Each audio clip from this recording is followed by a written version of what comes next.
blessing for us to be with you again. And we thank God that you take time off week after week or whenever you view this program in this beautiful land of Guyana where God lives and in the Caribbean and further field. We take this time off to thank you for being with us. We pray as you stay tuned, you will find upliftment from the Word of God and your life will be blessed, your family will be blessed. So we say stay tuned and God bless you. We cannot overemphasize the importance of the centrality of God and having a relationship with Him in the rebuilding process. And so, as we continue to discuss this whole notion of rebuilding, we want to emphasize that no serious rebuilding can take place without the involvement and without having a relationship with our God. Then there must be vision. And when we look in the context of Nehemiah, Nehemiah actually had a vision to advance the cause of Jerusalem in terms of building the walls. So vision, everything stems from a vision. And then if we're going to rebuild, we must be able to express confidence in people. Sometimes we don't trust anyone. And if we operate under that notion that everyone is a suspect, well, then we will not be able to make the progress that we want to make. So at some point in time, there must be trust, and there must be fairness in terms of rebuilding. Then there must be networking. We have to face it. All the resources that we need to advance our cause may not necessarily be from within a particular group. And so the whole concept of networking is important because there are people outside of a group or outside of your group that might be able to make a contribution in terms of the rebuilding process. And those outside the group must understand that they too must make a contribution.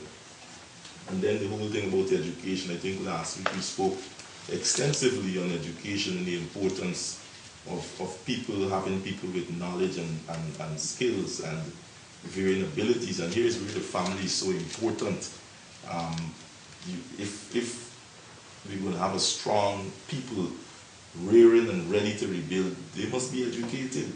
And this starts within the context of the family, the impartation of values and attitudes that will actually lead to the upliftment of the family and the community and ultimately the society.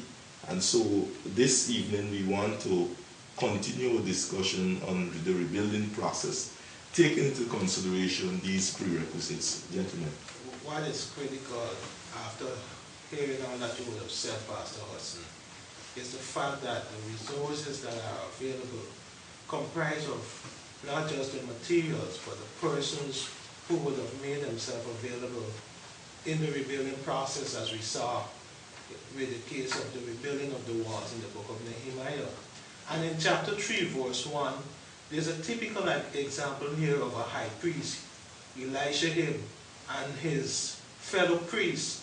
I mean, these men were set apart to God, to go to God on behalf of the people and come to the people on behalf of God. But nevertheless, they were involved in the process of rebuilding the walls, setting an example for those that are under their supervision and leadership to follow. And so sometimes what we find happening is that in society, some persons believe that they are above par, that we cannot come down to the level of others to contribute to what is going on. And so they can be hindrance to the process of rebuilding. But this example that we see here is that the priest, the high priest and his fellow priests came into the process to help the people, to be an example to them, and in so doing to encourage them in the rebuilding process. Excellent.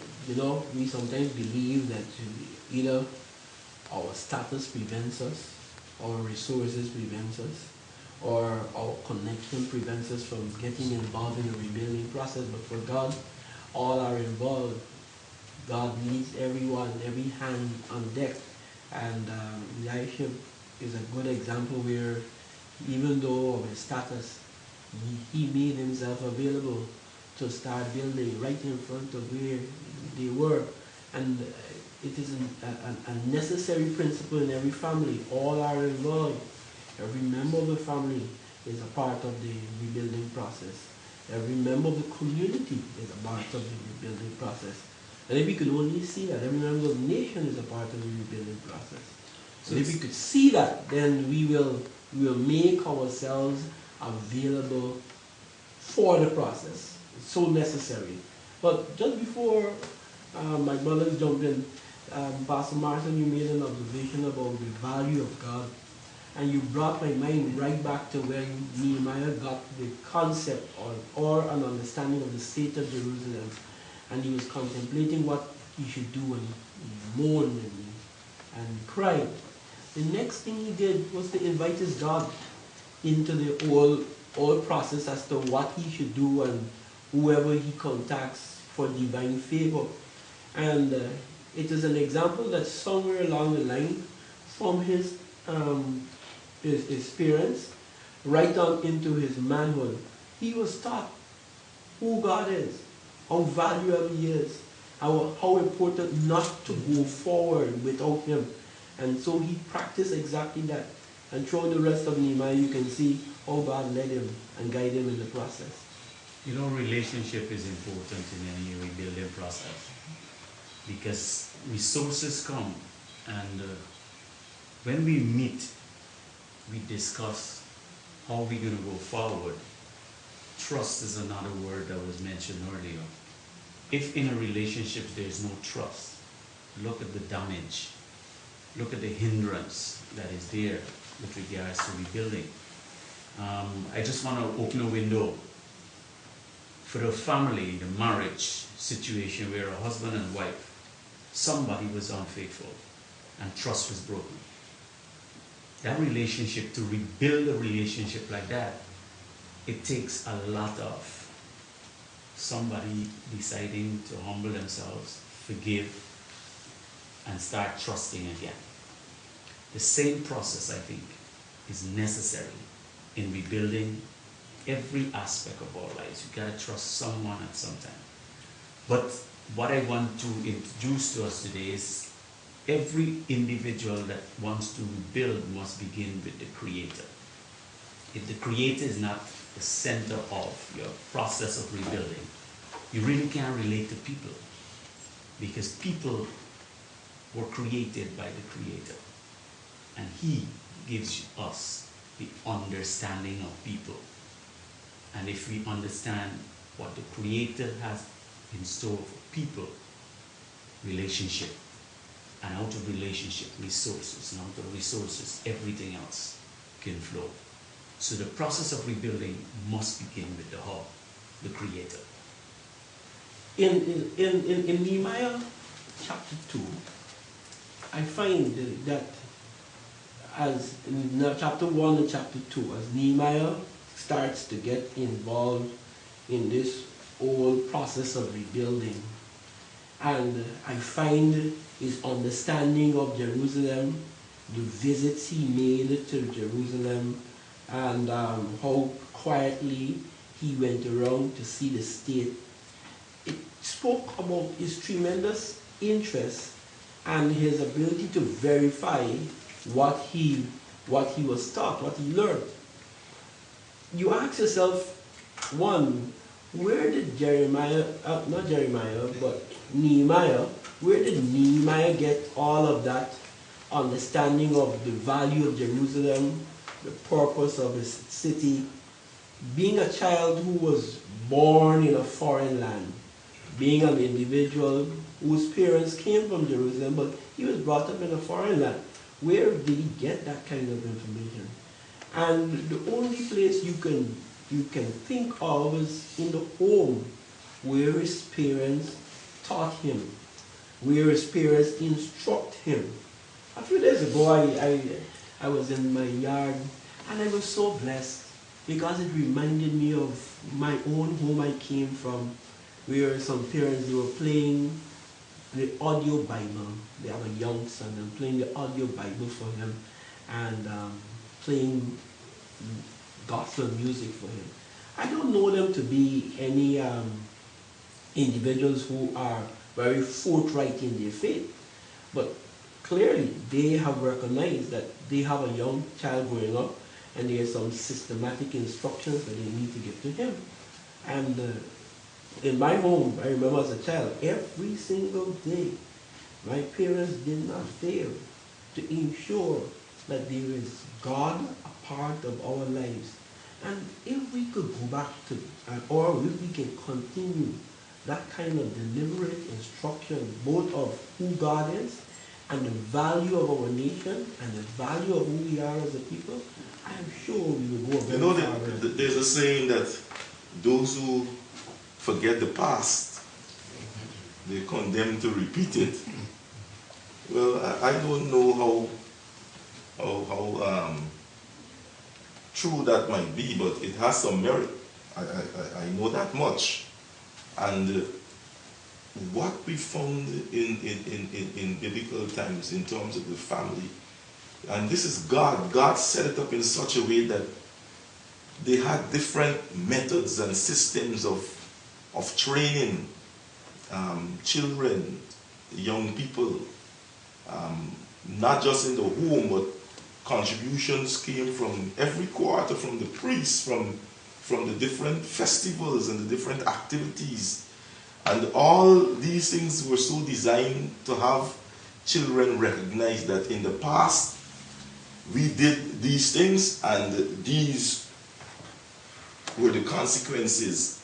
And so in every family, parents should sit down with children and say, if we move in this particular direction, these are the consequences. And you see, Nehemiah had that kind of instruction because he knew that Jerusalem was not supposed to be in the condition that it was. But if he had more training and understand the significance of the city of God and so on, Nehemiah would have said, let's continue as normal. And as a father, as a mother, you have to look and see what are the cisterns in the family that might be broken and fix it. Because if you don't fix it, the consequences will be dire and the entire family could disintegrate. As we continue our discussion on the aspect of rebuilding, we want to focus on the family. The highest creation, God's highest creation. In rebuilding the family, we have to put systems in place if we are to be successful. The biblical structure must be maintained, and that is the man, the foundation upon which the family must be built. Virtues such as love, forgiveness, trust, respect, order, relationship must be in place to hold the family together. Let us rebuild what was destroyed. Nehemiah did it in his time and he was successful. We must do it in our time, and with the help of God, we will be successful. Permit me to share my own experience something occurred only this week. It was such a blessing where my sister, one of my sisters, and I, we were discussing how fortunate we are to come from the family that we came from. You see, this week the last of my uncles passed away. And as we reflect, it's 131 years since the birth of my grandmother, that's my father's brother, that that generation existed. So that entire generation has passed away. And we were reflecting how much we have to give God thanks for. And not only that this generation impact in Guyana, it transcends to the United States, to England and to Trinidad. And of course, we were also blessed to see how they have left their offspring. And all those values, we have been trying our level best to inculcate those values. and to build on what they have, that foundation they have left us. Why am I saying that? I am saying that you yourselves might go and formulate a genogram in your family and see from whence you came, and try to find out how they did what they did, and see if you can rebuild your lives around the foundation that was given you. You know, in any rebuilding process, resources are important. But more importantly, we need people. And when we begin this rebuilding process, we have to remember that we manage resources, we control resources, but we lead people. And so it is important for us as families that we inculcate at an early age the importance of godly values, the importance of godly principles. So when we begin to lead people, we will not be intimidated, and we will not raise positional leaders, but we will raise people with a servant heart, a people who would want to empower other people. And so there is where a great opportunity will come for us to network with others, because we will realize that we all have a part to play in the rebuilding process. And as we continue to work together, we will be able to rebuild at a very fast rate. Well, Pastor Paul, you speak about we need to have people, but what I would like to say, we would like to have people with integrity, people like Nehemiah. He had a passion to rebuild. We would like people to, with that same passion in Guyana. Do we have to get 30 or 40, 50, 60 Nehemiah in Guyana to help us to rebuild? If we have to do that, we have to educate those persons in the position, and don't put them in position because friends. If we want to go forward, we must put them in position that they could function and rebuild our country. It takes us right back to the old notion of early training, and we are not just speaking about academic training. We're talking about training for life, and the old concept of order in the family, being taught order. You see, any environment that is disorderly, chaos, and all that will prevail is chaos. And so, in the home, there needs to be order. And you ask me, Pastor, what you mean by order? What are the principles and what comes first in this family? In my home, God comes first. And after God, as the male, as the father, the man in the house, the responsibility of ensuring that this house and this home moves in accordance to God's law and principle rests on me. Everybody in the house has that responsibility, but the chief responsibility is mine. So even if they don't do their part, I am demanded by God to do my part. You know, I recognize the fact also that wherever you have a collection of people, you might have conflicting views and you may have conflict.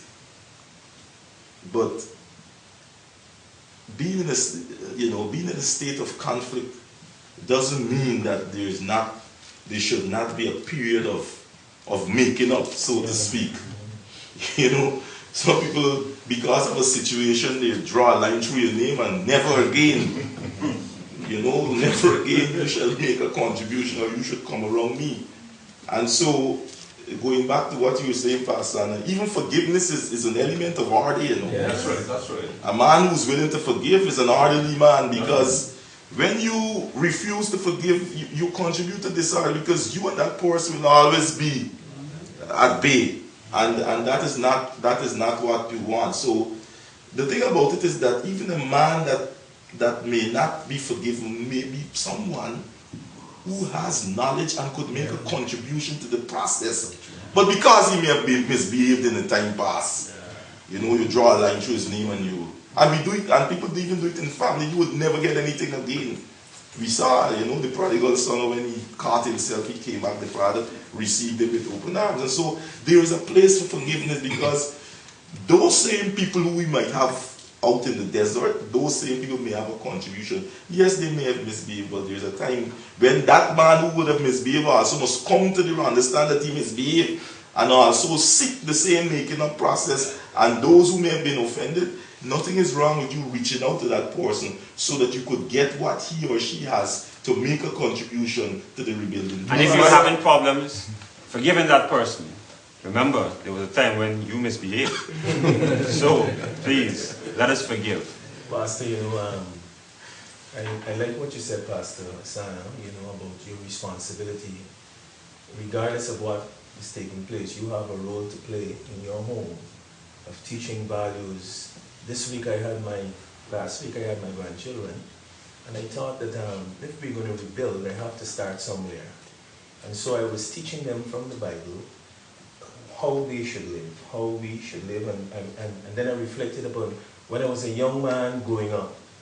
These are some of the things I had to do: feed the fowls, sweep the yard, scrub the step. These are things that I had to do. I didn't like them all the time, but I recognized after time how important it was for me. My parents did it, and so I am saying to them, this is how you should do it. Somebody must take up that role in the family and gather your family together and teach these values. It is so important, because what you teach will eventually help that child or that other family that comes into place. It will help them. And so I sat and I taught, and I showed them, you know, you lift your hands. God didn't allow you to die. That means that there's a purpose for you living. And the only way you can fulfill that purpose, you have to go back to the source, and He is God. In the rebuilding process, if you don't take time to know what you're doing, you will be mocked and you will be ridiculed. And so Nehemiah thought about this, and before he launched out, he prayed a prayer to God, asking Him for wisdom and guidance. Parents, you may have tried everything you think you know, and nothing is working. The grace of God is available to help you to bring structure in your family's life. We all continue to be a work in progress, and I'm making reference specifically here to this panel. We continue to be a work in progress. We haven't arrived, but we have availed our lives to God, and God continues to mold us and fashion us, because He wants to use us as examples in our communities, you know. And so we're saying to parents today, we're saying to leaders, as we avail ourselves to God, He can restore and transform our lives and make us into who He wants us to be. So as we rebuild our families and our communities, and as we rebuild our nation at large, He will be glorified in everything. Nehemiah understood that the most important resource is the human resource. And what we're talking about, building and rebuilding, there are certain abilities that one must possess, certain skills, certain skill sets that we should possess. I particularly love how the Apostle Paul treated with Timothy in 1 Timothy chapter 4, speaking about gifts.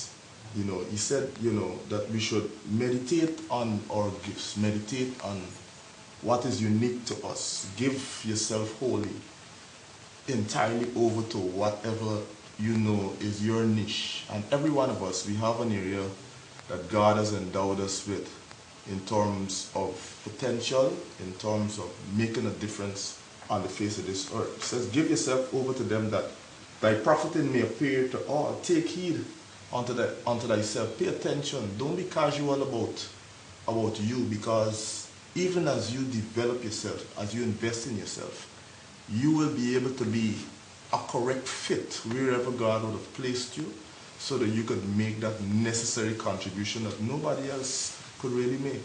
Pay attention. You know, in Nehemiah 3:28, there is an interesting statement as you saw the rebuilding process. How Nehemiah didn't only got people to work, but he got them to start working right in front of their own house, which meant that each individual had the opportunity to become motivated because there was a benefit of starting right in front of your own house. And as you started in front of your own house, you got your family involved. You no longer wanted to travel and go to no other place to go to find fulfillment. You made where you live the most and the best and the perfect place to stay. In the same. And so I pray that as we start the rebuilding process, Pastor David, we start in front of our house. In the same chapter 3, when they rebuilt, they also consecrated. So you don't really have to wait until you finish to pray. Pray now. While you work, pray. While you progress, pray, consecrate, dedicate, and keep making progress. You know, I want to add before we should not keep everything to ourselves as leaders. And we saw that in Nehemiah. I think Pastor Ann was mentioning that. The whole principle of delegation. And as you give out these tasks, you will come to realize that your work can become very easy. Some people like to do everything themselves so they could get all the praises. That process will take a long time. Involve people in terms of the principle of delegation. As we close this program, I can't help but saying to you that God has started a process in rebuilding in your house, a process of rebuilding in your community, and a process of rebuilding in the nation. And everyone is involved. Let's just put all hands on deck. He is willing to use whatever you make available to him. Make yourself available to him, and he will bless you. God bless you. Thank you for being part of Choices. Remember, you can join us at First Assembly for any of our regular weekly services. I am Suleisha on behalf of the set, reminding you that your whole life is the sum of your choices. God bless you.